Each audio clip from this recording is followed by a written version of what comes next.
우리 한국교회 초창기에 아주 감동적인 전도 일화가 하나 있습니다. 경동제일교회에 엄영수라는 분이 계신데, 이 영수라는 말은 지금으로 말하면 장로님과 같으신 분입니다. 교회 예배당을 지어야 하면 사제를 들여서 예배당 지으시고, 또 교회 모든 관리를 책임지고, 또 교회를 평생 섬기시는 그런 직책을, 우리 한국교회 초창기에 영수라고 하는 직책을 드렸었는데, 이분이 직업이 마부였습니다. 어느 왕손의 집안의 마부 역할을 하셨는데, 한 번은 그 왕손을 모시고 지방 나들이를 가는 길에 하나님이 마음에 그 왕손 되시는 분에게 전도를 할 마음을 주셨어요. 그래서 가는 길에 나으리 예수 믿으시지요? 이렇게 전도를 했습니다. 이 왕손 되시는 분이 좀 의외로 받으셨어요. 평소답지 않고, 또 당시에 예수 믿는 사람이 아주 희귀하고 했기 때문에 자기에게 전도를 하는 이 마부가 아주 특별하게 생각이 들었습니다. 너 예수 믿느냐? 예, 저 예수 믿습니다. 벌써 3년이 됐습니다. 예수 믿고 난 다음에 너무나 마음이 기쁩니다. 나으리도 예수 믿으시면 좋겠습니다. 그랬더니 이 왕손이 약간 기분이 언짢아졌어요. 너가 예수를 믿으면 팔자가 변한다더냐, 마부가 양반이 된다더냐, 그러고 빈정거리듯이 물었습니다. 그랬더니 이 엄영수가 잠깐 기도하고는, 나으리 아닙니다. 예수 믿는 도리는 그런 게 아닙니다. 제가 양반이 되고 싶어서 예수를 믿는 게 아니고, 예수 믿으면 마부가 더 좋은 마부가 되는 겁니다. 아주 지혜로운 말을 했죠. 이 왕손이 감동을 받았어요. 그 마부가 하는 말을 듣고 충격도 받았고 감동도 받았습니다. 마부가 더 좋은 마부가 되는 것이다.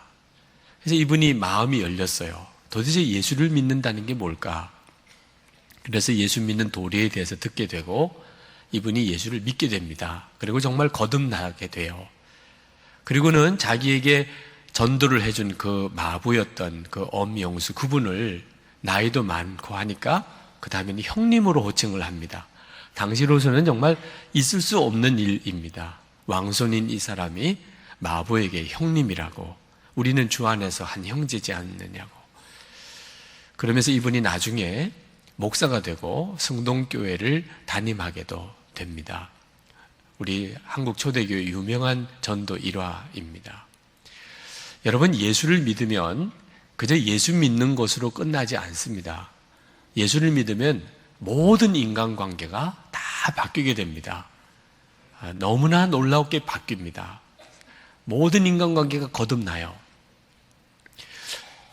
예수를 믿으면, 그러면 하나님께서 우리를 창조하실 때 그때 그 모습으로 다 돌아갑니다.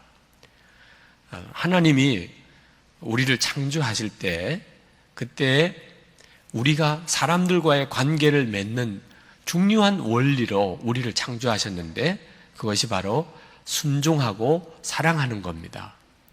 위에 사람에게는 순종하고 아래 사람에게는 사랑하는 거예요. 그런데 하나님과 관계에서부터 시작이 됩니다.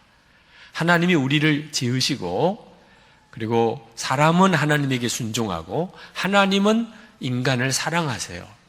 이것이 복받는 구조입니다. 잘 사는 구조예요. 그리고 하나님이 아담과 하와를 만드시고 역시 동일하게 사랑과 순종의 관계로 하나가 되게 하셨어요.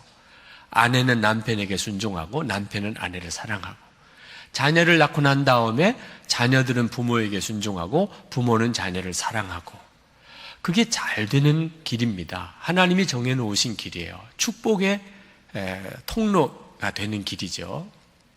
그런데 문제가 생겼어요. 하나님이 만드신 이 축복의 이 구조가 깨어졌습니다. 아담과 하와가 선악과를 따먹고 하나님에게 불순종하게 됨으로 인하여 이게 깨어집니다.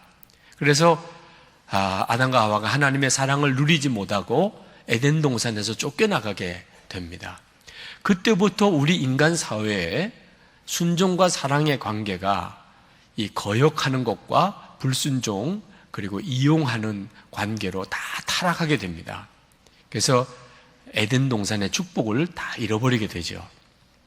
근데 예수님이 우리를 위해서 십자가에 죽으시고 법에 같은 피를 흘려주시고 그리고 예수님께서 모든 믿는 이들 안에 오심으로 이것이 다시 다 회복이 되는 거예요. 다시 우리가 하나님이 주신 축복의 인간관계를 회복하고 살게 되었습니다. 위에 사람에게는 순종하고 아래 사람에게는 사랑하는 거죠. 그래서 에베소서 5장에서부터 이제 가장 가까운 부부 관계부터 이 관계가 거듭나도록 말씀으로 우리에게 명확한 지침을 주시는 겁니다. 아내는 남편에게 순종하라. 남편은 아내를 사랑하라. 자녀들은 부모에게 순종하라. 부모는 자녀를 노엽게 하지 말고 사랑하라 하셨어요. 그리고 이제 오늘 본문에 와서는 모든 인간관계를 설명하면서 가장 정상적인 관계가 되기 어려운 관계, 사람들과의 관계 중에 제일 힘든 관계가 어떤 관계냐 하면 주인과 종 관계입니다. 지금은 우리는 그런 시대가 아니기 때문에 그렇지만 얼마 전까지만 해도 우리 사회도 그랬어요. 주인과 종 관계. 이 주인과 종 관계에 대해서도 역시 우리가 예수를 믿었다면 사랑과 순종으로 관계를 풀어야 된다는 겁니다. 그래서 종들에게는 주인에게 순종하라. 그리고 상전들에게는 내 종을 절대로 노엽게 하지 말고 함부로 대하지 말고 그리고 사랑하라고 하는 권면을 오늘 말씀에서 주고 계세요. 사도 바울이 이 에베소를 쓸 당시에 로마 시대에는 노예들이 굉장히 많았습니다. 거의 6천만 명을 헤아렸어요. 이 노예들 중에 예수 믿는 사람들이 많이 생겼습니다. 이 교회 안에 이 주인과 상정과 노예들이 함께 예배를 드리는 일이 이제 생기게 된 겁니다. 그때 당시 사회로서는 있을 수가 없는 일처럼 여겨진 일이에요. 예수님 안에서 되어진 일이죠. 그러나 여전히 문제도 많았습니다. 주인과 종이 어떻게 같이 예배를 같이 드릴 수 있나. 그런 일로 인한 갈등도 초대교회에 현실적으로 있었어요. 오늘 말씀을 통해서 이 문제를 풀을 원리를 다시 한번 말씀해 주고 계십니다. 종은 상전에게 순종하고 상전은 종을 사랑하라 하는 겁니다. 그런데 오늘 우리가 이 말씀을 들으면서 왜 이 말씀을 우리가 오늘 들어야 되나 하는 생각도 들기도 합니다. 왜냐하면 우리가 전혀 모르는 내용이 아니잖아요. 그죠? 윗사람에게 순종하고 아랫사람을 사랑하라. 여러분 이거 유치원에서 배운 거 기억납니까? 유치원 들어가기 전에 부모님으로부터 들은 거 기억납니까? 그죠? 동생은 형을 순종하고 형은 동생을 사랑하라. 꼭 성경에서 안 배워도 모든 인간의 도리인 것입니다. 그런데 이 말씀을 우리가 오늘 또 다시 읽어요. 설교할 필요도 있는 내용이에요. 그러나 이 말씀이 오늘 우리들에게 매우 심각한 내용인 것은 알아도 그렇게 안 사라지는데 어떡하는 겁니까? 알기는 다 아는데 실제로 살기는 정반대로 사라지는데 어떡합니까? 우리가 우리의 위의 권위자에 대해서 진심으로 마음으로 순종이 안 되는 걸 어떡합니까? 항상 마음에 불만이 되고 그리고 거역하는 마음이 생기고 비판하는 마음이 생기고 내가 마땅히 존중해야 될 그 사람에 대해서 흠이 자꾸 보이는 걸 어떡합니까?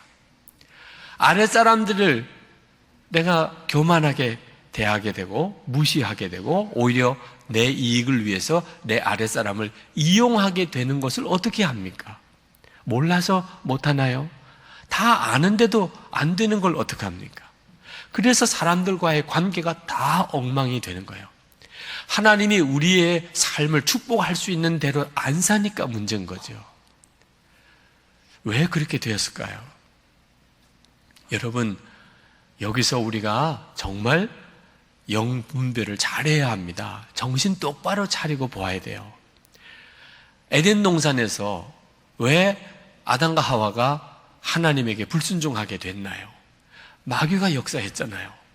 마귀가 아담과 하와가 에덴 동산에서 행복하게 잘 사는 것을 정말 두 눈 뜨고 보지 못하는 존재라 그가 어떤 장난을 했나요?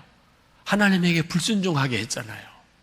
그래서 선악과 따먹고 에덴 동산 축복 잃어버렸잖아요. 지금 현재 여러분의 마음에 여러분보다도 위의 분, 위의 권위자에게 불평이 생기고 불만이 생기고 비판하는 마음이 생기고 거역하는 마음이 생기는 것을 절대로 여러분 간단히 받아들이면 안 됩니다.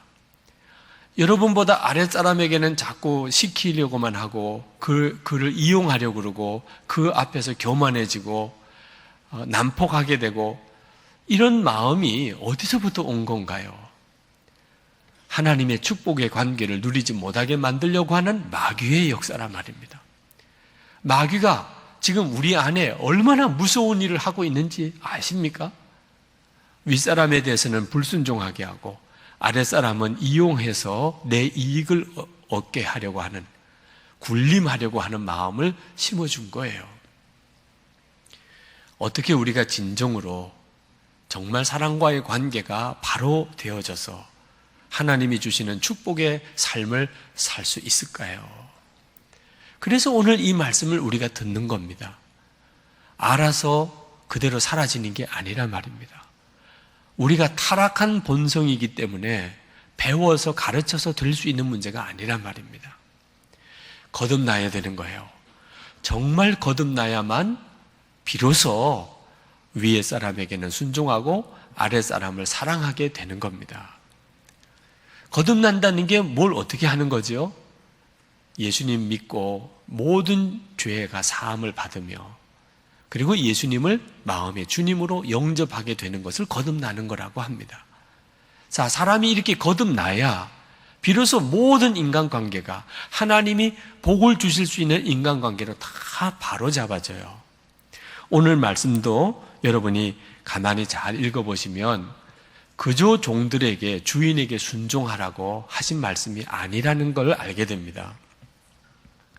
오늘 말씀의 5절 보시면 종들아 그러시고는 하반절에 육체의 상전에게 순종하기를 그리스도께 하듯 하라. 7절에 보면 기쁜 마음으로 섬기기를 주께 하듯 하고 사람들에게 하듯 하지 말라. 오늘 말씀을 가만히 읽어보면 종들에게 전에는 너희가 그저 육신의 종을 눈에 보이는 그분에게 섬겼지만 이제는 예수님께 하듯이 하라는 거예요. 예수님을 마음에 모셨으니까. 전에는 겉으로만 눈가림만 하여 사람을 기쁘게 하는 그런 식으로만 상전을 섬겼어요. 속마음은 비난하고 불평하고 원망하고 거역하고 그러나 겉으로는 예 하고 이렇게 섬겼어요. 근데 이제는 절대로 그렇게 하면 안 된다는 거예요. 하나님은 마음을 보시니까 마음으로 불평하고 비난하고 거역했다면 그건 순종이 아니라는 거예요. 우리 마음에 예수님이 오셨어요. 그러므로 이제 종들은 상전을 대할 때 육신으로 있는 상전만 대할 게 아니고 내 마음에 계신 예수님을 그분을 바라보면서 상전을 대해야 한다는 겁니다. 그러니까 7절에 기쁜 마음으로 섬기기를 주께 하듯 하라. 내 윗사람에게 마땅히 내가 순종해야 될 사람에게 기쁜 마음으로 하라는 거예요. 기쁜 마음으로. 마음이 바뀌어 그렇게 순종해야 한다는 거예요. 왜? 예수님이 내 마음에 계시니까. 내 마음을 아시는 분이 예수님이시니까. 예수님 앞에서 상전에게 순종하는데 흠이 없어야 한다는 거예요. 상전에게도 그냥 종을 사랑하라고 하지 않았어요.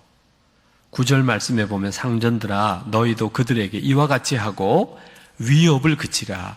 이는 그들과 너희의 상전이 하늘에 계시고 그에게는 사람을 외모로 취하는 일이 없는 줄 너희가 알미라. 상전들이 항상 명심할 일은 예수님 내 마음이 계시다는 거예요. 그 예수님이 내 주님이시라는 거예요. 내게도 종이 있지만 나도 예수님의 종이라는 거예요. 그 예수님을 바라보면서 이제 종을 대하라는 겁니다. 절대로 종에게 말 함부로 하거나 위협하거나 때리거나 그러면 안 된다는 거예요. 나도 예수님의 종이라는 사실을 명심하고 내가 예수님에게 대우를 받는 것처럼 그렇게 종들에게 대하라는 거예요. 상전이 예수님을 바라보는 눈을 뜨고 그리고 종을 대해야 거듭난 관계가 되는 겁니다. 우리의 모든 인간관계가 예수님을 믿고 거듭나는 이 열쇠가 어디에 있느냐 하면 우리 안에 오신 예수님을 알고 그 예수님을 정말 믿고 바라보는 데 있는 겁니다. 예수님을 바라보게 되니까 사람과의 관계가 다 바뀌어 버리는 거예요. 부부관계뿐만 아니고 부모 자녀 관계도, 그리고 내가 직장에서도 학교에서도 교회 안의 교우 관계도 다 바뀌는 겁니다. 아, 정말 그렇게 될 수 있을까?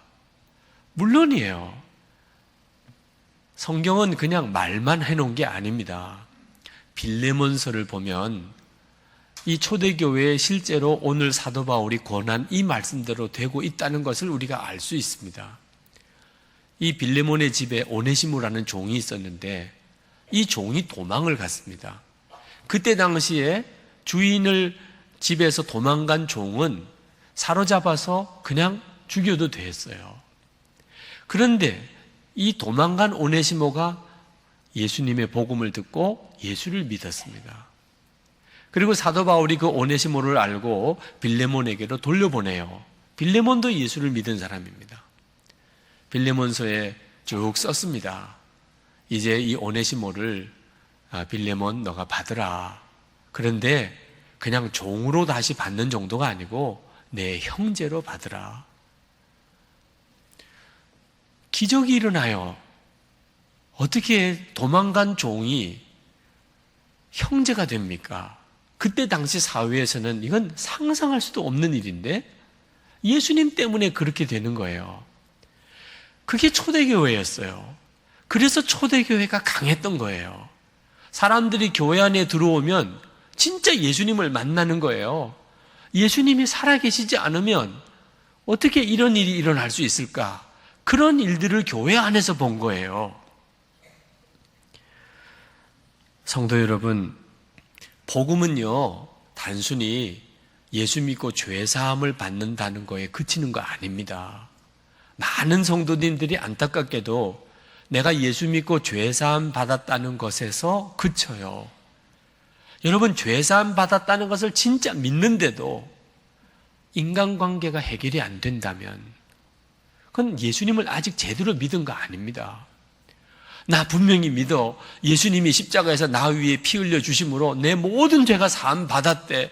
분명히 믿어. 그런데도 부부관계가 해결이 안 되고, 나는 정말 예수님 때문에 죄사함 받았어. 그런데도 부모 자식 간에 하나가 안 되고, 형제 간에 하나가 안 되고, 교인들 사이에 하나가 안 되면, 그러면 도대체 어떻게 이런 일이 벌어지나요? 하나님으로부터 받은 이 엄청난 은혜, 우리 모든 죄가 사함받는 이런 은혜를 받고도 어떻게 이렇게 사람과의 관계가 해결이 안 돼요? 정말 속이 터질 만한 일이 세상 사람들이 교회가 싸우는 데인 줄 알아요. 그런데도 변명할 여지가 없는 것은 실제로 그러니까 말이에요. 교인들끼리 싸우고 교회들끼리 싸웁니다. 어떻게 이런 일이 벌어지지요? 속죄에 대해서 몰라서 그런가요? 알아도 너무 잘 알아요. 알아도. 우리가 어떤 죄인이라도 예수님이 우리 위해서 십자가에 피 흘리셨으니 우리 모든 죄가 사함받았다고 알아도 너무너무 잘 알아요. 그런데도 싸움이 해결이 안 되는 이유가 뭡니까?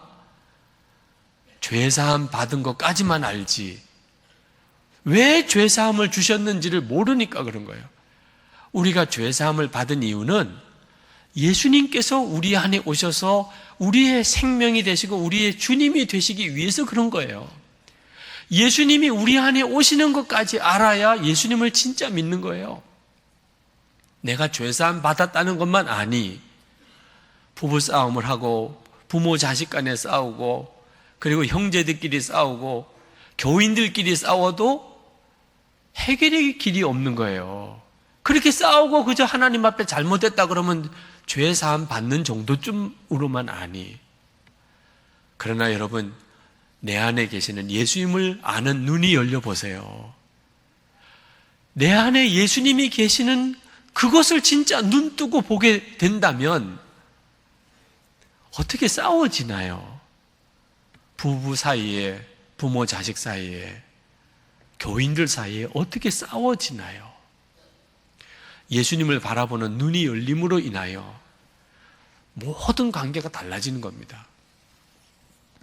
히브리서 12장 14절 말씀에 보면 모든 사람과 더불어 화평함과 거룩함을 따르라.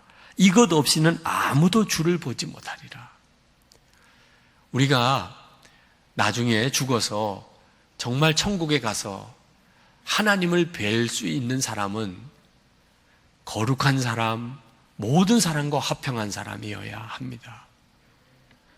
어떤 분들은 그 말을 들으면 오히려 구원에 대해서 확신을 잃어버릴까 봐 두려워하는 분도 있어요. 왜? 어떻게 거룩하게 살고 어떻게 모든 사람과 화평하게 사느냐 말이에요. 우리 힘으로는 못하는 일이에요.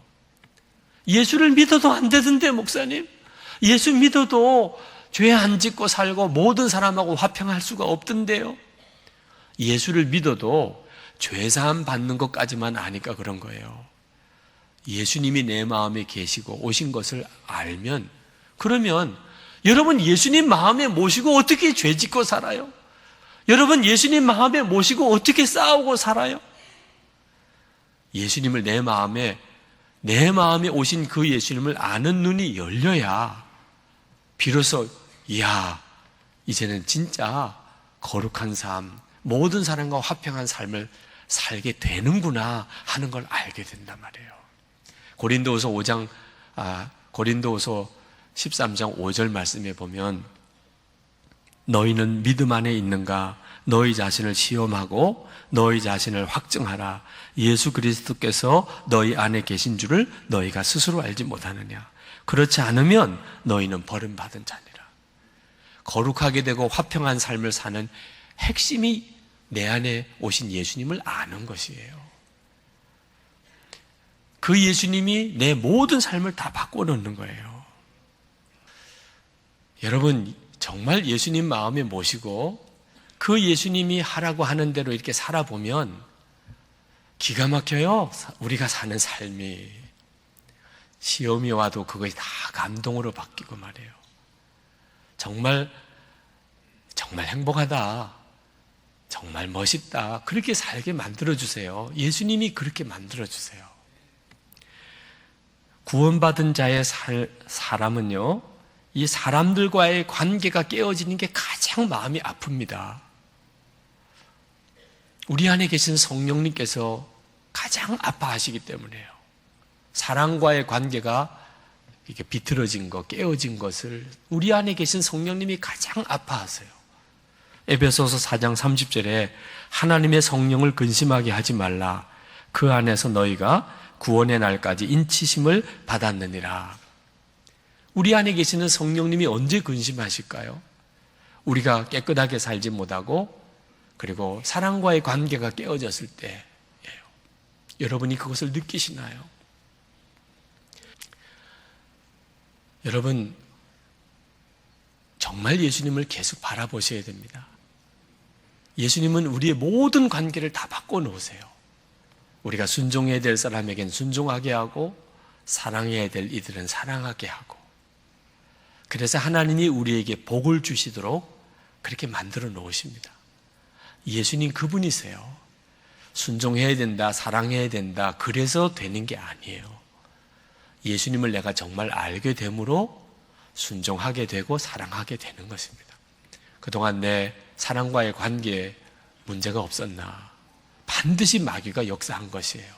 문제가 있었다면 가정 안에 또는 일가 친척 속에 교우들 사이에 여러분 주변에 있는 사람들 사이에 관계의 깨어짐이 있었다면 반드시 거기에는 악한 영의 역사가 있어요. 성령의 다스림을 받지 못했기 때문입니다. 예수님께서 하라는 대로 하면 풀어지지 않을 관계가 없어요.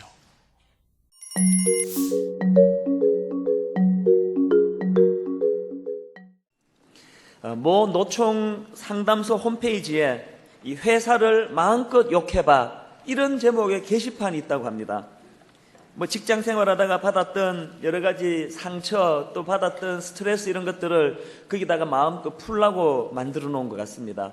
그랬더니 거기에 주로 어떤 분들이 올라오나 봤더니 주로 인격 무시를 당해서 속상했던 글들이 많이 올라온다는 겁니다.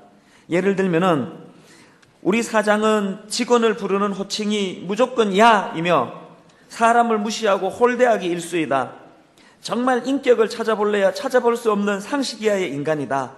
이런 글이 올라온다든지, 또 어떤 사람은 우리 회사는 한 여직원이 1년 이상 근무한 사람이 절대로 없는 회사이다. 이렇게 자기 회사를 비난했는데, 그렇게 그 사직서를 많이 내는 이유를 보니까 일이 힘들어서가 아니라 직원에게 소리 지르고 욕하는 무식한 사람 때문이다. 이런 식의 글들이 많더라는 것입니다.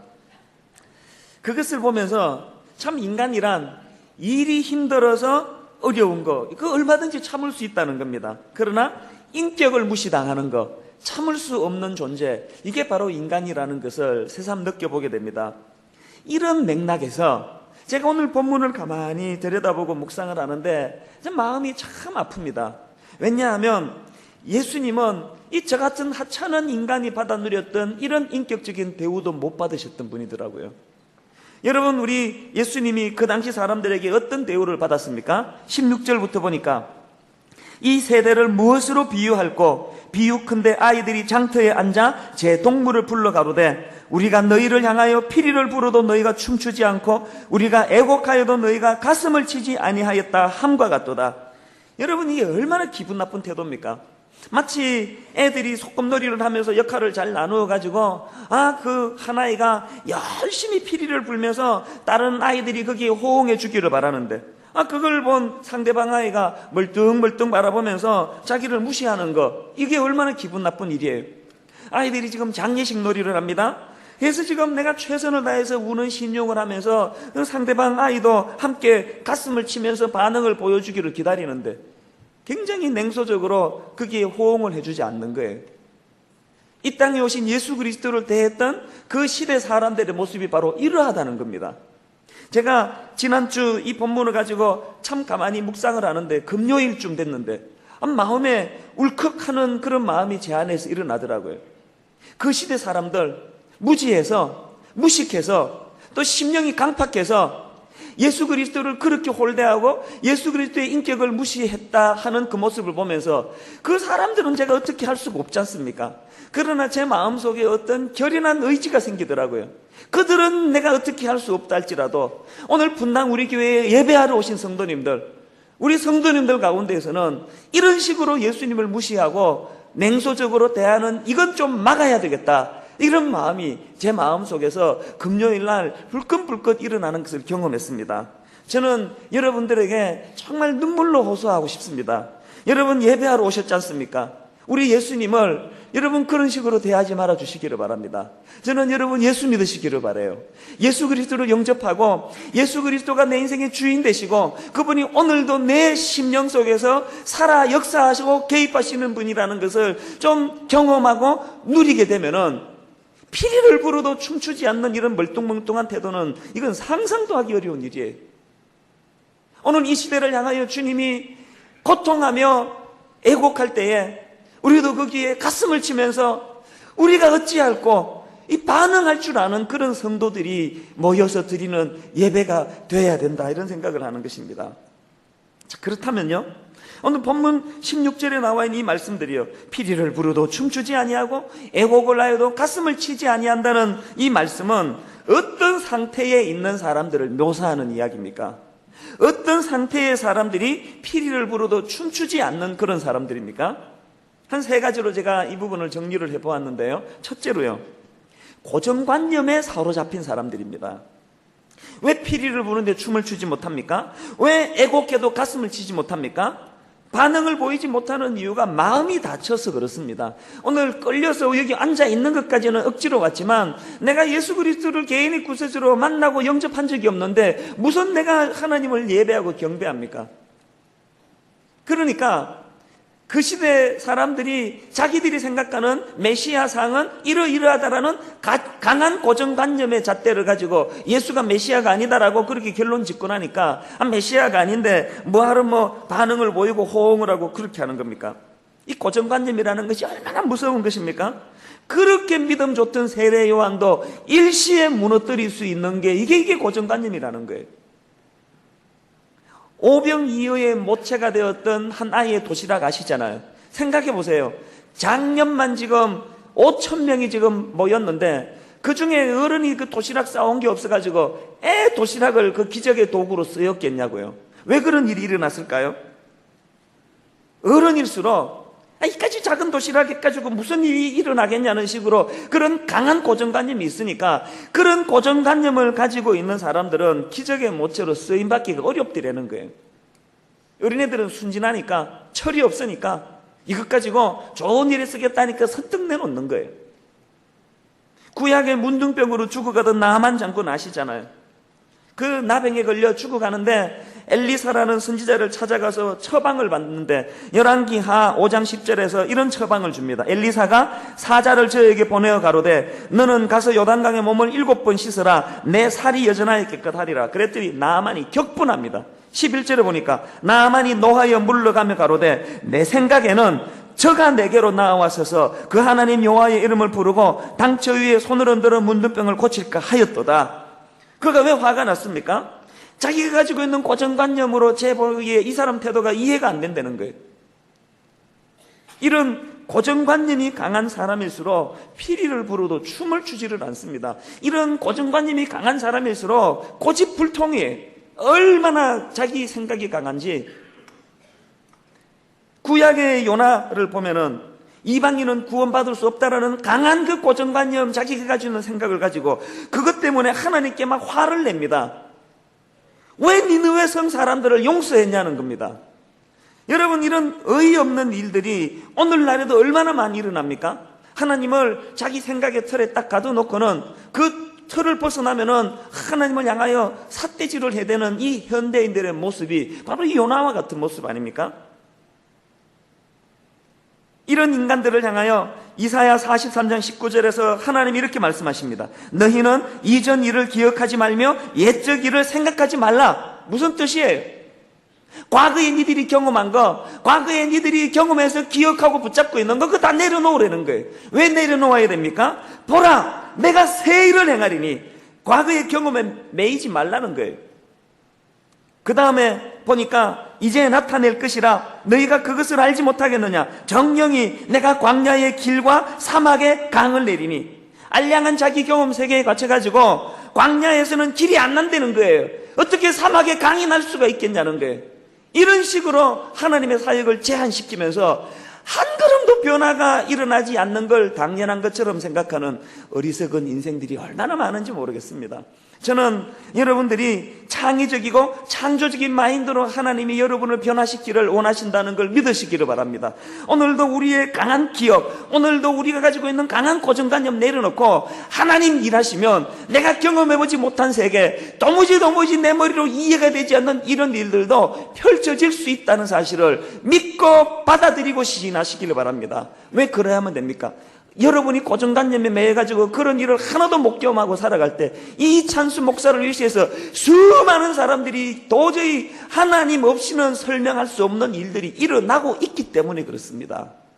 이 고정관념이라는 거, 자녀들을 대할 때도 날마다 여러분 머릿속에 인식되어 있는 그 고정관념으로 그 아이들을 그렇게 틀에 가두어서 교육을 시켜가지고 애들이 날마다 그 모양 아닙니까? 이거는 요것밖에 안 된다는 이 털들을 깨트리지 않고는 여러분 자녀의 변화가 없습니다. 남편을 바라보시면서 여러분이 가지고 있는 그 고정관념들을 다 깨트려 버리시기를 바라요. 여러분이 그 부인 잘못 만나가지고 그 남편이 지금 고정관념의 틀 속에 갇혀가지고 신음하고 있다는 걸 여러분 모르세요? 우리 아내들을 향한 남편의 고정관념, 우리 마누라는 이런 여자야, 이런 여자라고 하는 그 틀 속에 가져가지고 자꾸 그렇게 몰고 가서 진짜 그 여자를 그렇게 만들어버리는 거예요. 저는 피리를 불어도 춤을 출 수 없는 이 불쌍한 인생들이 오늘 자기 고정관념의 틀에 갇혀 하나님을 하나님으로 인식하지 못하는 이 불행한 시대에 오늘 예배하는 여러분들에게는 그 모든 고정관념의 틀이 다 깨부셔지는 은혜를 경험하게 되기를 바랍니다. 두 번째로, 피리를 불어도 춤추지 않는 사람들은 어떤 부류의 사람들입니까? 잘 모르면서 남을 비난하기 좋아하는 사람들이에요. 18절 19절에 보면은 이렇게 설명합니다. 요한이 와서 먹지도 않고 마시지도 아니하며 저희가 말하기를 귀신이 들렸다 하더니 인자는 와서 먹고 마시며 말하기를 보라 먹기를 탐하고 포도주를 즐기는 사람이요 세리와 죄인의 친구로다 하니 지혜는 그 행한 일로 인하여 옳다함을 얻느니라. 피리를 불어도 춤추지 않고 애곡해도 가슴을 치지 않는 사람의 특징이 여기 나와 있습니다. 요한이 이렇게 하면은 이렇다고 못마땅해서 비난하고, 예수님이 저렇게 하시면 저렇게 한다고 비난을 해대는 사람들, 이게 피리를 불어도 춤추지 않는 사람들의 특징이더라는 겁니다. 여러분, 이 공식은요 오늘날에도 그대로 적용이 돼요. 주변에 한번 보세요. 비판하기 좋아하는 사람, 냉소적인 사람, 뭘 알지도 못하면서 함부로 무슨 인터넷 게시판에 댓글 같은 것 달기를 좋아하는 사람, 이런 사람들을 가만히 보면 한 가지 공통점이 있습니다. 비협조적이에요. 소극적이에요. 피리를 부르도 춤출 줄은 몰라요.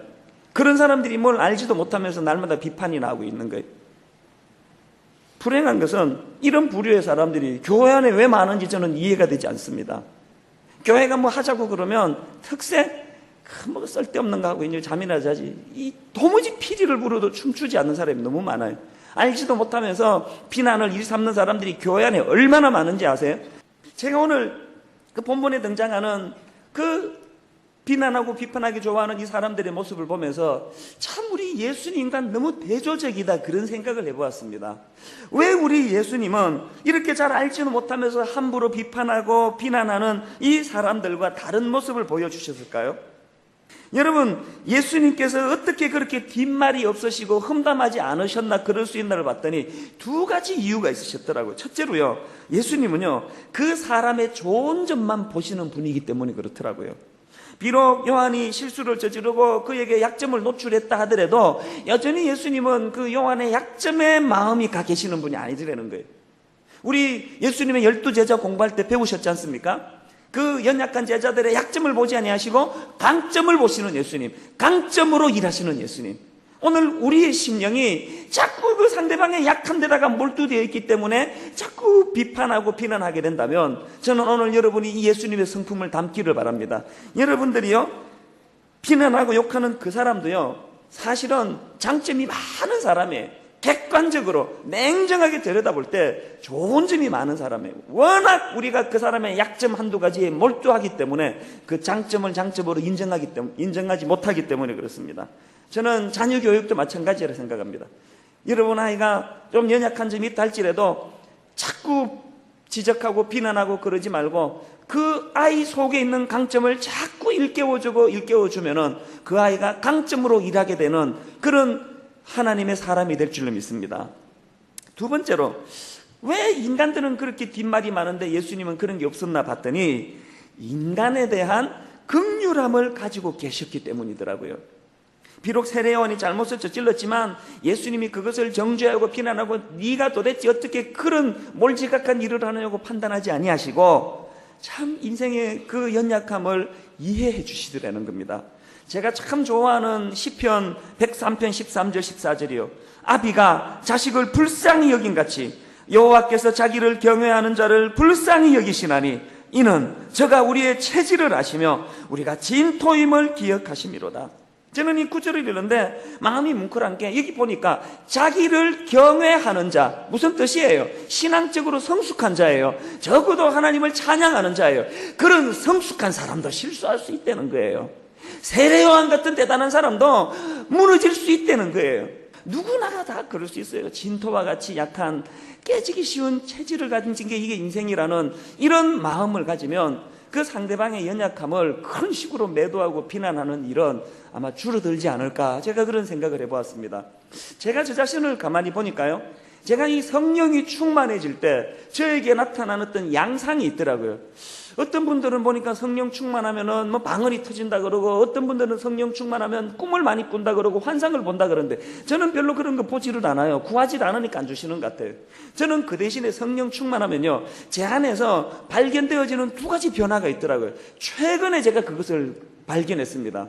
제가 성령 충만하면 나타나는 두 가지 변화 중에 하나가 내적인 변화인데, 죄와 싸워 이길 힘이 생기더라고요. 죄가 저를 아무리 유혹을 해도, 벌거벗은 옷을 입고 저를 찾아와도 그 유혹을 발로 짓밟아 버릴 능력이 생기더라고요. 성령 충만해지니까요. 이런 내적인 능력이 생기는데, 또한 한 가지, 제가 성령 충만하면 나타나는 두 가지 외적인 능력이 있는데, 내 주변 사람들이 그 연약함에 대한 긍휼함이 불쌍해지더라고요. 이게 성령 충만할 때 나타나는 현상이에요. 그런데 여기서 한 가지 기억하셔야 될 것은요, 고린도전서 1장 11절에 보면은 내 형제들아 글로에의 집편으로서 너희에게 대한 말이 내게 들리니 곧 너희 가운데 분쟁이 있다는 것이라. 이 글로에 집안 사람들이 바울에게 무슨 이야기를 했습니까? 지금 이 교회가 서로 분쟁하고 어려움이 있다는 것을 이야기한 거예요. 그런데 바울은 그것을 왜 험담하느냐고 체크하지 않습니다. 뭘 의미합니까?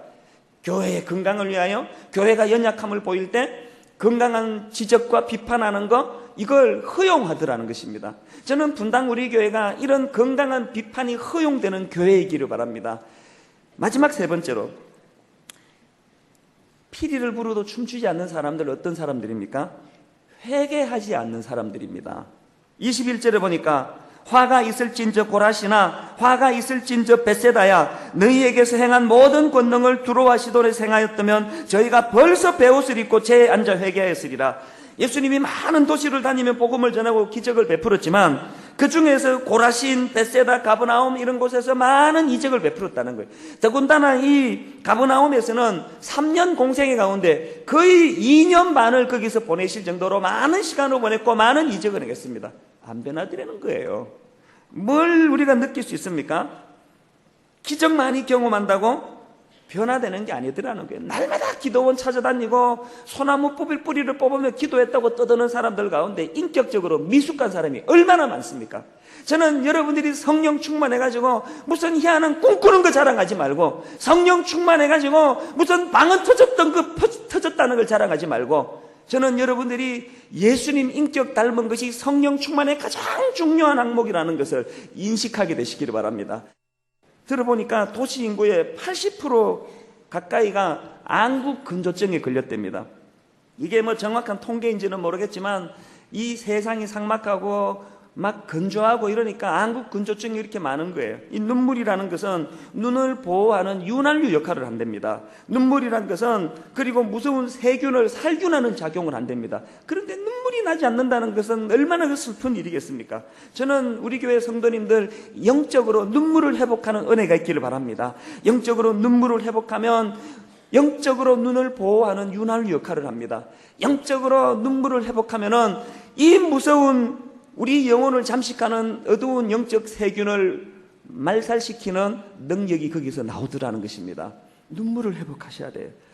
지금 심령이 메말라가지고 영적 안구 건조증에 걸려있는 분들이요, 아무리 예배를 드려도 심령이 메말라 맹숭맹숭하고 마음이 뜨거워지지 않는 분들이요, 오늘 요한계시록 3장 16절에 보면 그런 사람들을 향한, 라오디게아 교인들을 향한 주님의 무서운 책망이 나옵니다. 너가 이같이 미지근하여 더웁지도 아니하고 차지도 아니하니 내 입에서 너를 토하여 내치리라. 주님 입에서 이런 무서운 말씀이 나오셨어요. 왜 그들이 이렇게 영적 안구 건조증에 걸렸나 봤더니 17절에서 너가 말하기를 나는 부자라 부유하여 부족한 것이 없다 하나 내 공고한 것과 가련한 것과 가난한 것과 눈먼 것과 벌거벗은 것은 너가 알지 못한다는 거예요. 이게 저는 오늘 우리 교회 성도님들 가운데 많은 분들에게 해당된다 생각합니다. 말하기를 나는 부자라는 거예요. 아파트 한 채 갖고 있다는 거예요. 이번에 판교 당첨됐대고요. 통장에 평생 먹고 살만한 돈이 이제 생겼다는 거예요. 나는 부자라는 거예요. 그래가지고 그 육신의 부유함 때문에 그 심령이 메말라 공고해가지고 비참한 상태에 빠진 것을 모른다는 것입니다. 이런 심령을 향하여 예수님이 눈물로 회개를 촉구합니다. 요한계시록 3장 20절 볼지어다 내가 문 밖에 서서 두드리노니 누구든지 내 음성을 듣고 문을 열면 내가 그에게로 들어가 그로 더불어 먹고 그는 나로 더불어 먹으리라. 무슨 뜻입니까? 내가 문을 두드리며 내가 피리를 불 때, 내가 가슴을 칠 때 반응 좀 해달라는 거예요. 내가 문을 두드리면 마음을 열고 회개의 문을 열고 내게 나오라는 것입니다. 회개하지 않은 심령은 피리를 부르도 춤출 수 없는 존재라는 것, 회개하지 않은 심령은 주님이 애통해도 거기에 가슴을 칠 수 없는 존재라는 사실을 여러분 기억하셔야 합니다. 여러분 피리를 부르도 춤추지 못하고 애곡해도 가슴을 치지 못하는 그런 여러분의 냉담한 모습 때문에 여러분 주변 사람이 얼마나 힘들어요. 여러분 아내들이, 부인들이 지금 그런 여러분 태도 때문에 얼마나 상처를 받고 사느냐는 거예요. 여러분의 그런 맹맹한 태도 때문에 여러분 자녀들이 지금 얼마나 상처를 받느냐는 거예요. 그렇게 냉담하고 반응을 보이지 못하면 주변 사람들을 여러분 불편하게 하고 상처를 줘요. 그러나 중요한 것, 그렇게 주변 사람을 상처 주지만 가장 많은 피해를 보는 사람은 본인 당사자예요. 세상에 저는 피리를 부는데 춤추지 않는 사람, 애곡해도 가슴을 치지 않은 냉랭한 사람 치고 행복한 표정을 짓는 사람을 내 생애에 본 적이 없습니다. 반대로 피리를 불면 반응을 보이고 춤을 추는 사람, 우리 교회 보세요. 우리 성가대원들요, 여러분 예배 한번 드리고 국수도 먹고 집에 가지만 저 사람들은 한두 시간 전에 나와가지고 연습하죠. 이거 끝나면 또 가서 또 연습하죠. 얼마나 많은 시간을 보냅니까? 얼마나 피리를 부는데 춤을 추는 반응을 보입니까? 얼굴들 한번 보세요. 표정을 보세요. 피곤에 찌든 사람이 한 두 명 있네요. 뭐 거의 없잖아요. 행복한 거예요. 우리 일부 예배 찬양대는요, 새벽 5시 50분부터 연습을 시작한답니다.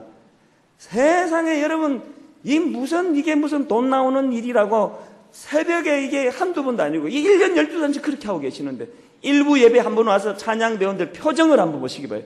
숫자가요 3부에 뒤지지 않습니다. 피리를 불며 거기에 반응하고 춤을 추어 보세요. 혜택을 내가 받는 거예요. 이 생각에 내 심령이 힘이 나요. 회복이 나요. 오늘 이 교회에서 얼마나 많은 하나님 없이는 설명되어질 수 없는 변화의 물꼬가 있는지 아십니까? 저는 은혜라는 건 추상적인 뜬구름 잡는 게 아니라고 생각합니다.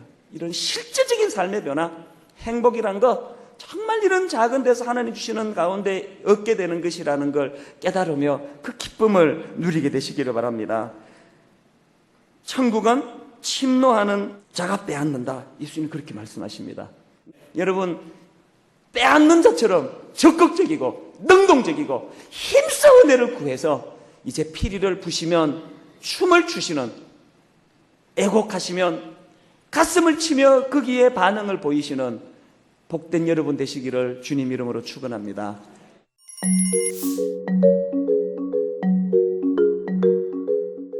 오늘은 제가 성공하는 사역자들의 7가지 습관이라고 하는 책을 쓴 스티븐 카비의 그 서론 부분에 나오는 이야기를 하나 소개하려고 합니다. 이 스티븐 카비가 어느 날 주일 아침에 뉴욕의 지하철을 타게 됩니다. 탔더니 다 조용하게 자기 일들을 하고 기차를 타고 가는 상황입니다. 근데 다음 역에 한 중년 남자와 함께 아이들이 같이 타게 되었습니다. 근데 이 아이들이 타자마자 얼마나 시끄럽게 지하철을 이렇게 오고 가고 또 신문을 보고 있는 사람들을 건드리고 신문을 건드리고 아주 시끄러운 상황이 된 거예요. 근데 이 아이의 아버지가 스티븐 카비의 옆에 앉게 되었습니다. 참다 못한 이 스티븐 카비가 이렇게 말을 합니다. 책에 보니까, 선생님, 아이들이 저렇게 많은 손님들에게 폐를 끼치고 있습니다. 어떻게 아이들 좀 조용하게 할 수 없겠습니까? 이 상황에서 이 남자는 이렇게 말을 합니다. 당신 말이 맞네요. 저도 뭔가 어떻게 해봐야 되겠다고 생각합니다. 그런데 사실 지금 막 병원에서 오는 길인데 1시간 전에 이 아이들의 엄마가 죽었습니다. 저는 앞이 캄캄해서 무엇을 어떻게 해야 할지 모르겠고 아이들 역시 이 일을 어떻게 해야 될지 막막한 것 같습니다. 그 순간 스티븐 카비는 자신의 삶의 패러다임이 바뀌었다는 이야기를 합니다. 그리고 이렇게 말하고 있습니다. 나는 갑자기 상황을 다르게 보기 시작했고 상황을 다르게 보았기 때문에 다르게 생각하게 되었고 다르게 느끼게 되었기 때문에 다르게 행동하기 시작했다. 나의 짜증은 사라졌고 화가 났던 내 자신의 태도나 행동을 어떻게 다스릴까 걱정할 필요도 없었다. 내 마음은 온통 이 사람이 가진 고통으로 가득 채워졌다. 뛰어노는 아이들이 바뀐 것은 아니지만 그 뛰어노는 아이들을 바라보는 스티븐 커비의 마음이 바뀌었을 때 다르게 보게 되었다는 거죠. 의식의 전환이라고 하는 것은 사실은 우리가 바뀌어지지 않으면, 우리들이 주님의 마음으로 보지 않으면 이 팔복 말씀을 우리들의 삶의 복으로 받아들일 수 없는 것일지 몰라요. 그래서 우리가 오늘도 이 말씀이 우리들에게 진짜 이것이 복이구나 라고 느껴질 수 있도록 주님께서 하시는 말씀이 무엇인지를 우리들이 배워가려고 합니다. 오늘 말씀이 온유한 자는 복이 있나니 저희가 땅을 기업으로 얻을 것이며. 그런데 이런 문제가 있는 거죠. 진짜 여러분들이 생각하기에 온유한 자가 복이 있습니까? 어쩌면 우리는 두 가지 의미로 이야기하는 것 같아요. 이 사람 참 온유하네, 칭찬일 경우도 있고, 이 사람 참 온유하네, 참 무능력하네. 우리들이 살아가는 이 세상에서 온유하다고 하는 것이 진짜 미덕일까, 아니면 무능력한 사람을 비아냥거리는 것일까? 그래서 우리가 온유함이라고 하는 것을 이 세상에 미덕으로 생각할 수 없는 이 세상 가운데서 많은 크리스찬들이 예수님을 믿으면서 온유함보다는 우리들이 힘과 권력을 바라고 기도할 때가 많은 것 같아요. 주님, 저에게 힘을 주셔야 제가 이 세상을 바꾸고 복음으로 바꾸지 않겠습니까? 그런데 예수님께서 우리들에게 보여주셨던 것은 권력, 힘에 대한 것이 아니라 예수님께서는 우리들에게 십자가를 통하여 이 세상을 바꾸는 것은 힘이 아니다라는 것을 우리들에게 계속해서 말씀하고 계세요. 십자가를 지시기 위해서 골고다 언덕으로 가시던 예수님은 예수님을 따르던 제자들에게 나를 배우라 라고 말씀하셨어요. 마태복음 11장 28절, 29절, 30절 유명한 말씀이죠. 우리 같이 한번 봉독합니다. 시작. 수고하고 무거운 짐진 자들아 다 내게로 오라. 내가 너희를 쉬게 하리라. 나는 마음이 온유하고 겸손하니 나의 멍에를 메고 내게 배우라. 그리하면 너희 마음이 쉼을 얻으리니 이는 내 멍에는 쉽고 내 짐은 가벼움이라 하십니다. 이 코로나 시대에 제가 아주 영적으로 얻는 유익 가운데 하나는 주일 아침마다 일찍 우리 장로님들이 함께 책을 읽으며 공부하는 거예요. 요즘 후안 카를로스 오르티즈 목사님의 제자입니까? 라고 하는 책을 읽고 있는데요, 그 책 중에 이런 이야기가 나옵니다. 바로 이 말씀을 가리켜서 사람들에게 묻는 거죠. 여러분들은 이 말씀 가운데서 어떤 부분이 가장 마음에 와닿습니까? 대부분의 사람들이 이렇게 이야기합니다. 너희를 쉬게 하리라. 이 말씀이 와닿는다는 거예요. 근데 이 말씀을 가만히 보면 이 말씀의 방점, 이 말씀의 강조는 너희를 쉬게 하리라에 있는 것이 아니라 나의 멍에를 메고 내게 배우라. 그리하면 너희 마음이 쉼을 얻으리니에 있습니다. 사실 이 말씀은 예수님께서 나를 배우라고 말씀하셨을 때 나의 멍에를 메고 나를 배우라고 말씀하고 있는 거죠. 이 온유와 겸손, 이것이 우리들의 삶을 가볍게 하는 것인데, 온유와 겸손으로 주님의 멍에를 메는 것이 우리의 삶을 가볍게 하는 것인데, 우리는 이것은 빼놓고 쉬게 하리라에 우리들이 이 말씀을 보고 있는 것은 아닌가. 중세 교부였던 어거스틴은 이렇게 말을 하죠. 그리스도인이 구할 덕은 첫째도 겸손이요, 둘째도 겸손이요, 셋째도 겸손이다. 또 우리가 좋아하는 말씀 가운데 이런 구절이 있어요. 주 앞에 낮추라. 그리하면 주께서 높이시리라. 이 말씀 너무 좋잖아요. 그래서 우리들이 자꾸 낮아지려고 노력합니다. 근데 낮아지려고 노력하는 근본적인 목적은 어디 있어요? 그래야 주님이 높이시니까. 우리가 이 말씀을 잘 이해하는 것 같지만 정말 잘못 이해하고 있는 거죠. 이 말씀의 초점은 낮아지는 데 있습니다. 낮아지는 데 있어요. 낮아지면 주께서 높이세요. 그런데 우리는 높아지기 위해서 낮아지려고 하는 거죠. 이 온유함에 대한 우리들의 올바른 이해, 그러면 잘못된 이해는 무엇일까? 저는 그동안 우리 기독교 공동체에서, 우리 교회에서 이 온유에 대한 잘못된 이해로 인하여 우리는 온유함을 무기력함으로 생각하는 것은 아닌가라는 마음이 들기도 합니다. 우리가 살아가는 이 세상에 얼마나 부당한 일이 많아요. 불의한 일이 얼마나 많습니까? 불합리한 일이 얼마나 많습니까? 그런데 우리는 나 하나만 참으면, 나 하나만 온유하면 문제될 것이 없어 라고 생각하며 나는 온유하다고 생각할 때가 있죠. 물론 세상에서 내가 참으면 해결되는 좋은 일들이 참 많이 있습니다. 그러나 내가 참으니 그것으로 인하여 이 세상에 여전히 불의가 왕성하게 일어날 수도 있는 거죠. 아마 저와 여러분들이 동일한 그런 고민이 있을 것 같아요. 저도 30년 넘게 목회를 하면서 늘 제 마음 가운데 그런 고민, 갈등이 있는 거죠. 문제를 만들지 말고 그냥 지나가자. 근데 문제를 만들지 말자라고 하는 이 말 가운데는 정말 하나님의 뜻이 합당하게 이루어지는 경우도 있지만 하나님의 마음에 반하는 불의한 일에 우리들이 굴복할 때도 있는 것 같아요. 그래서 그리스도인들이 그동안 많이 이야기했던 온유함이라고 하는 것들이 어떻게 나타나는가? 도덕적 무관심으로 나타날 때가 많이 있어요. 그러니까 오늘 성경에서 이야기하는 온유한 자는 복이 있나니 라고 하는 것은 도덕적 무관심을 만들어내는 그런 온유함은 절대로 아니라는 거죠. 자, 제가 예를 하나 들어보겠습니다. 제가 군목 시절에 두 번째 근무한 곳이 어디냐면 대전통합병원이었습니다. 그 당시에 대전통합병원은 조치원에 있었어요. 제가 거기 근무하면서 제일 즐겼던 것 중에 하나가 뭐냐면 우리 아이들 둘을 데리고 제 아내와 함께 가끔 조치원에 있는 시장을 다니는 거였어요. 제가 굉장히 좋아하는 음식 가운데 하나가 떡볶이, 순대, 오뎅 이런 거거든요. 요즘도 이렇게 집회를 가게 되면 교회에서 이렇게 연락이 와요. 목사님이 좋아하시는 음식은 뭡니까? 그러면 제가 부속실에게 이렇게 얘기해요. 떡볶이, 오뎅, 순대라고. 근데 좋아하는 걸 아무리 얘기해도 아무도 안 사줘요. 근데 그때는 이렇게 그 시장에 가는 게 이렇게 좋았어요. 그래서 아이들을 데리고 이렇게 시장에 가는데 막 복잡한 시장통을 지나가는데요. 글쎄 뒤에서 빵빵 클락션 소리가 울리는 거예요. 아니 세상에 이렇게 사람들이 바글바글 지나가는데 차가 뒤에서 빵빵거리고 온다고 하는 것은 너무 무리하다는 생각이 들었어요. 그래서 그때 20대 후반에 이 장교, 대한민국 장교가 군복을 입고 그리고 이제 워카를 신고 이렇게 가고 있었는데 이건 불의하다고 생각했기 때문에, 그리고 저에게 좀 자신감이 있었던 건 워카를 신었으니까 이렇게 자신감을 가지고 제가요 뒤를 딱 돌아보면서 뭐야 당신? 그리고 이야기를 했거든요. 근데 진짜 이게 영화에서나 볼 법한 일인데요. 제가 뒤를 딱 소리를 치고 이렇게 돌아봤을 때 어떤 사람은 그 차에 타고 있는 사람이 창을 이렇게 열면서 딱 내다보는데 온몸에 문신이에요. 그때 제가 당신 뭐야? 라고 했는데 갑자기 온유해졌어요. 그리고 제가 그 자리를 벗어났어요. 여러분들에게 한번 물어봅시다. 온유한 거예요? 비겁한 거예요? 비겁한 거죠.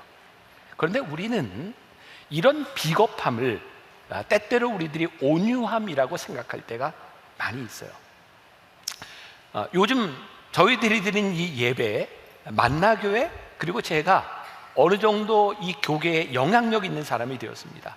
그래서 오늘 예배를 드리고 이 메시지가 어떤 신문사에서 이렇게 모니터링을 하다가 특별한 게 있으면 그 다음날 바로 기사로 나올 수 있는 그런 영향력을 가지고 있어요.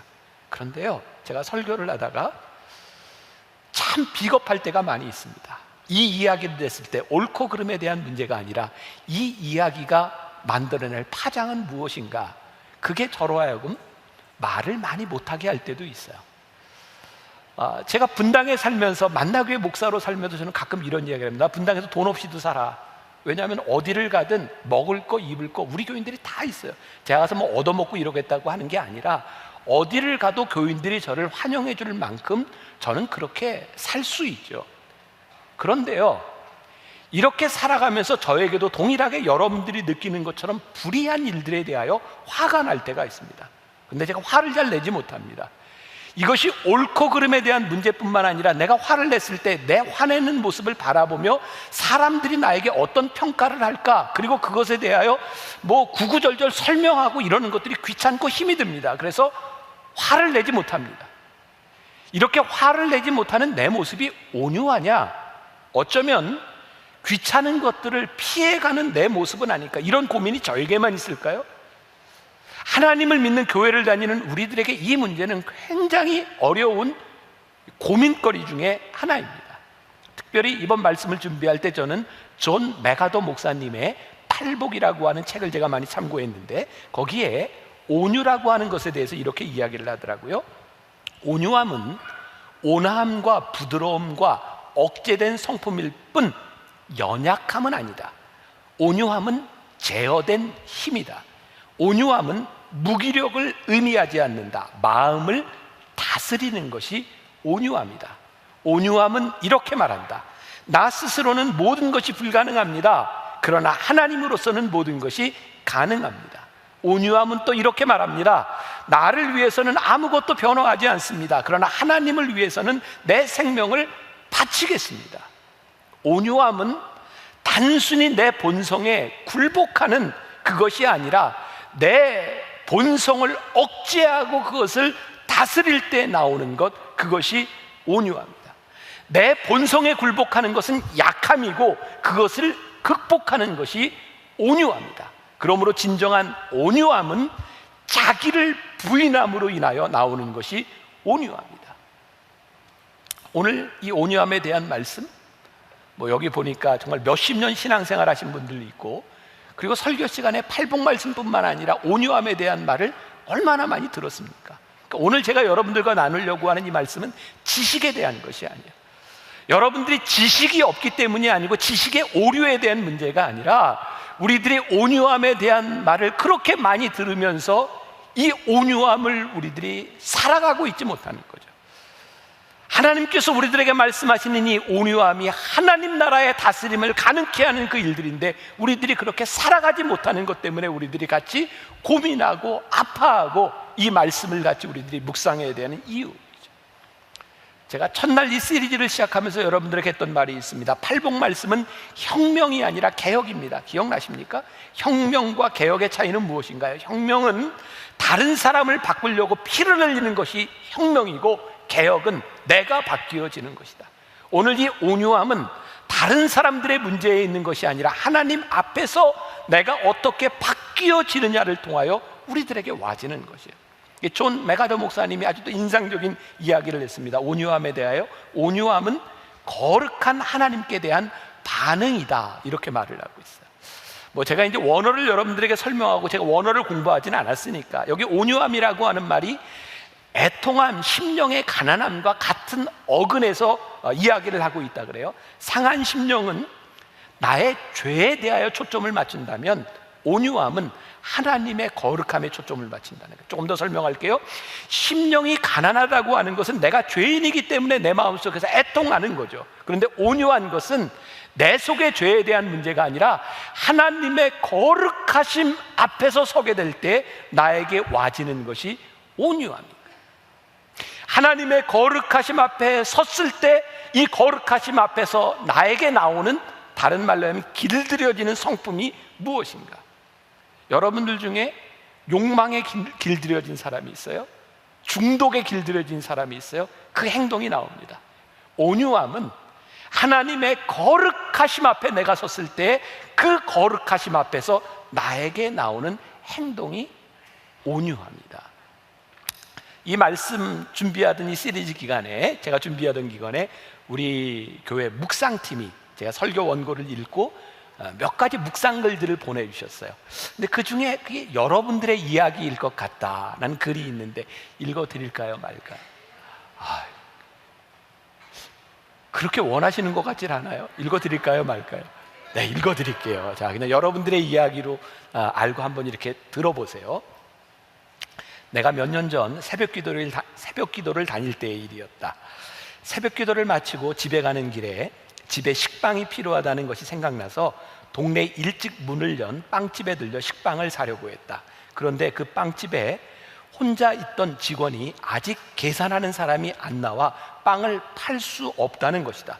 그 식빵은 아침에 만든 것도 아니고 전날 팔고 남은 식빵이었는데 급한 김에 그 하루 지난 빵이라도 사려 한 것인데 계산안이 없다는 이유로 빵을 사려면 다시 오든가 아니면 기다리라고 하는 말에 화가 났다.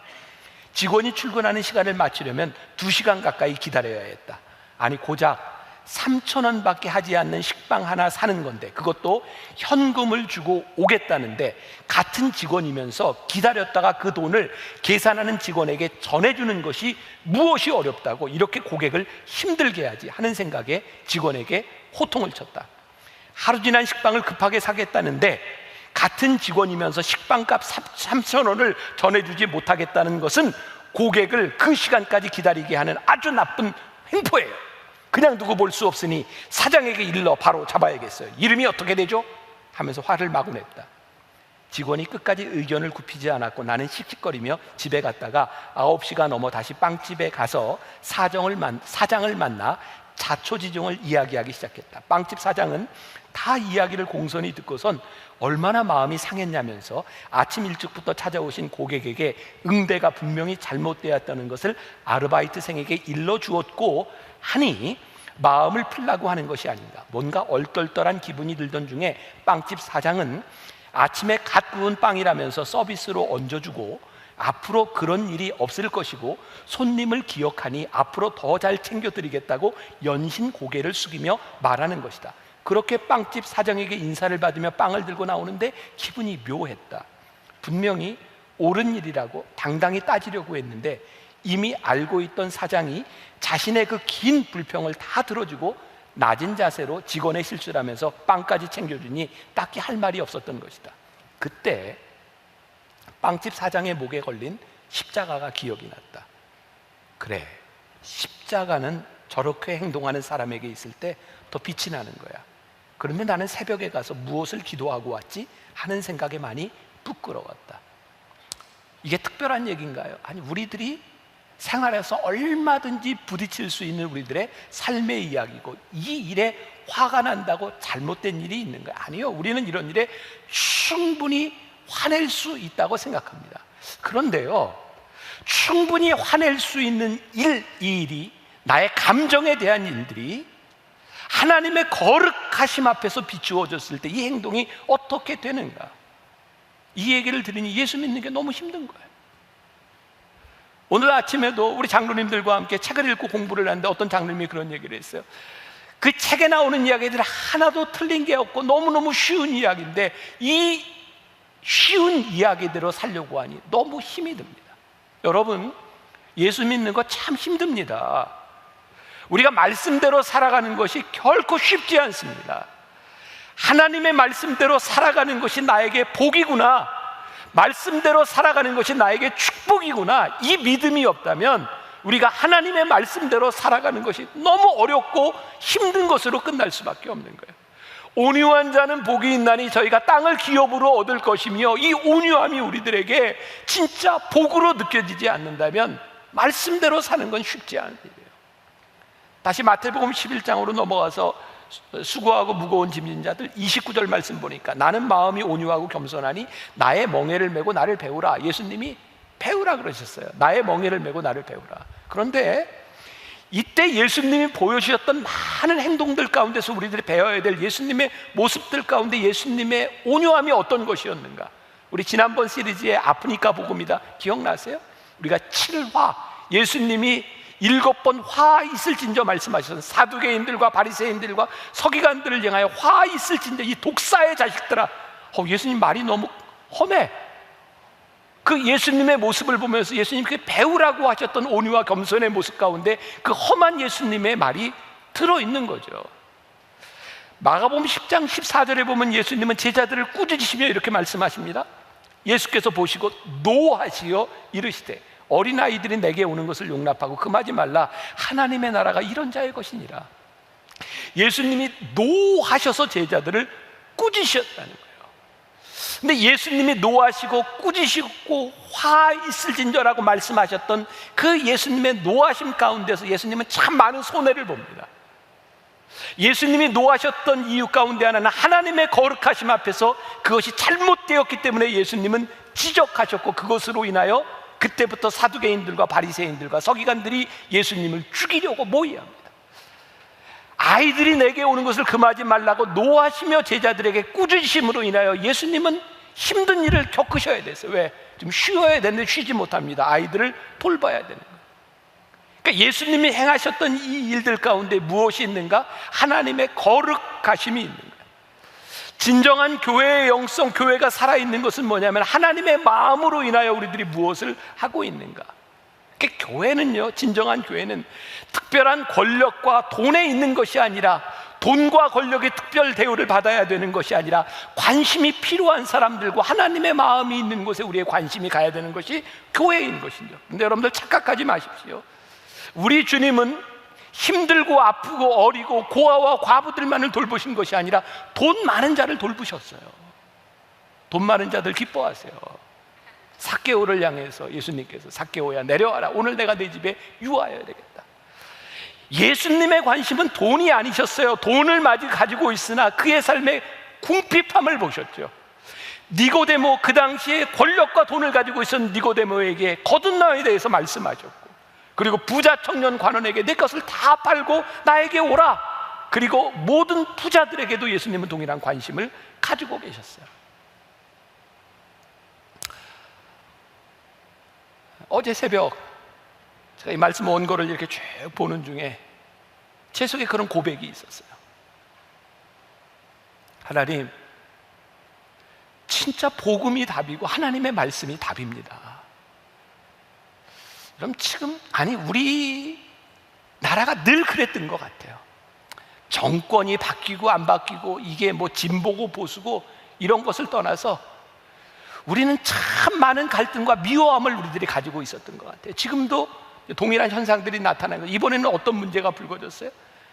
부동산법으로 인해서 임대인과 임차인, 가진 자와 못 가진 자, 그리고 지금 가장 큰 이슈가 되고 있는 차별금지법, 차별하면 안 된다와 그런 법을 만들면 안 된다. 우리는 끊임없이 법을 만들고 있죠. 그리고 법을 만들면서 이것이 법입니다라고 하면서 법을 어기는 사람에 대한 증오를 우리들이 가지고 있어요. 이건 정치에 대한 문제, 이데올로기에 대한 문제, 진영에 대한 문제가 아니라 하나님께서 저에게 주시는 생각이 그런 거였어요. 하나님, 교회는, 저 목회자는 아마 평생을 살아가면서 야당이 되어야 될 것 같습니다. 어떤 정권에 대한 문제가 아니라 하나님의 말씀 앞에서 복음에서 어긋나는 거에 대해서 우리들이 분명히 말할 수 있어야 하는데, 하나님은 가진 자와 못 가진 자의 그런 대립적 구도를 말씀하신 것이 아니라 가진 자가 어떻게 하나님의 거룩하심 앞에서 온유하게 살아갈 것이며, 가지지 못한 자가 어떻게 하나님의 거룩하심 앞에서 이 세상을 바라볼 것인지를 말씀하고 있지, 법으로 이야기하는 것처럼 비겁한 일이 없다고 생각해요. 법을 만들어 놓으면 법대로 해. 근데 하나님은 우리들에게 법대로 하라고 말씀하시지 않거든요. 하나님의 거룩하심 앞에서 내가 어떻게 살아갈지. 그래서 제 마음에 요즘 계속 그런 생각이 드네요. 그래, 복음이 답이구나. 지금 우리가 안고 있는 이 사회의 문제들, 교회가 해야 될 일들이 뭐냐면 진짜 복음 앞에 다시 서는 일이고, 하나님의 말씀 앞에 우리들이 서는 일이고, 하나님의 거룩하심 앞에 교회가 서야 이 세상을 움직이고 우리들이 바로 갈 수 있을 텐데, 교회가 그것하고 있지 못하는 거구나. 온유함, 하나님 앞에, 하나님의 거룩하심 앞에 우리들이 어떻게 서는가에 대한 문제이구나. 그런데 오늘 온유한 자에게 주시는 복을, 이제 결론으로 갑니다. 너희들이 땅을 차지하리라 말씀하고 있어요. 갑자기 그런 생각이 들어요. 예수님, 영적으로 잘 흐르다가 결국은 땅입니까? 온유한 자는 복이 있나니 그들이 땅을 기업으로 얻을 것임이라. 예수님이 지금 우리들에게 타협을 하고 계시나요? 너희들이 이렇게 살아가면 그래, 너희들이 땅을 얻을 거야. 근데 오늘 예수님께서 말씀하시는 너희들이 땅을 기업으로 얻을 것임이라고 하는 이 의미가 우리들에게 분명히 와질 때, 이 말씀이 복이구나 라고 느껴질 것 같아요. 혹시 여러분들 가운데 누군가 정말 그 사람 때문에 힘들어서 이 교회 현관문을 들었을 때 늘 이쪽으로만 들어오고 이쪽으로 들어올 수 없는 사람이 있다면, 여러분들은 이만큼의 땅을 잃어버린 사람. 저에게 이 말씀이 이게 놀라운 축복이구나. 온유한 자에게, 하나님의 거룩하심 앞에, 하나님의 말씀 앞에 서는 자들에게 이 온유함으로 관계들이 회복되기 시작할 때, 내가 밟는 모든 땅들이 하나님이 주시는 위대한 기업이요 위협이에요. 나에게 축복이 되는 것이구나. 우리 기독교인들에게 이 팔복 말씀, 온유한 자는 복이 있나니, 이 말씀이 온유한 자로 사는 게 왜 복이냐면, 온유한 자가 밟는 모든 땅이 하나님께서 나에게 허락해 주신 그 땅이기 때문에 나에게 이것이 큰 축복입니다. 여러분들에게 이 축복이 임하기를 간절히 소원합니다. 여러분들이 만나는 사람, 여러분들이 만나는 그 땅이 하나님께서 여러분들에게 주신 축복의 땅이 되는 것, 그것보다 우리들에게 더 큰 축복이 있어요. 우리가 땅을 사가지고 소유해야 얼마나 많이 소유하겠습니까? 근데 내가 밟는 모든 땅이 하나님이 나에게 주시는 기업이 되는 것, 이것이 우리들에게 얼마나 큰 축복이겠습니까? 오늘 이 팔복 말씀이 여러분들에게 그 복이 되기를 주님의 이름으로 간절히 축원합니다.